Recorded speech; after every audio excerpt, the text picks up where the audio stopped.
Alteration of the reason for the tribulation suffered by the church in Smyrna. Revelation 2:9. Chairman Lee Man-hee claims that he directly saw and heard all the events of the chapters of Revelation from Jesus, and that he is the counselor who testifies to their physical fulfillment.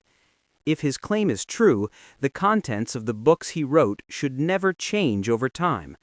However, an alteration is found in his explanation of the tribulation and poverty suffered by the church in Smyrna, recorded in Revelation 2:9.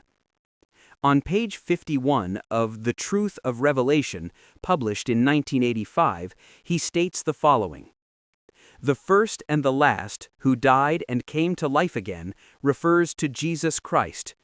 The tribulation and poverty suffered by the church in Smyrna are not only for this church, but are faced by all 7 churches. While keeping and acting upon the covenant, they later followed the flesh of the world and abandoned the unchangeable covenant, causing the church to face tribulation and trials, and it cannot escape growing poorer day by day." In his 1985 book, he negatively explained the reason the church in Smyrna suffered tribulation and poverty as because they followed the flesh of the world and abandoned the covenant.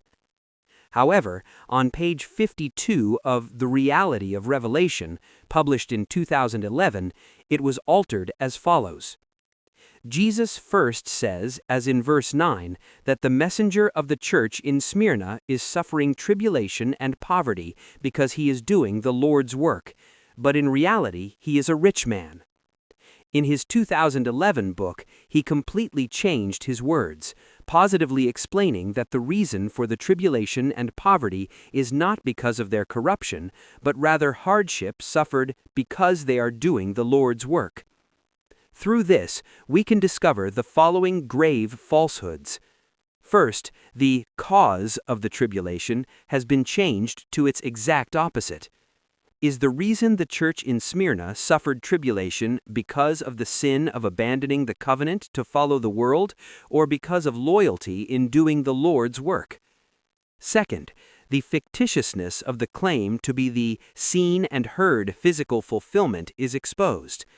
If the reality that Chairman Lee Man-hee saw and heard at the site where the events of Revelation were fulfilled is true, the cause of an event that occurred in the 1980s cannot possibly change when it comes to the 2000s. Shincheonji believers must realize that the word of revelation they believe in is merely a human lie that is altered so frequently, and they must return to the only unchanging truth, Jesus Christ and the words of the Bible.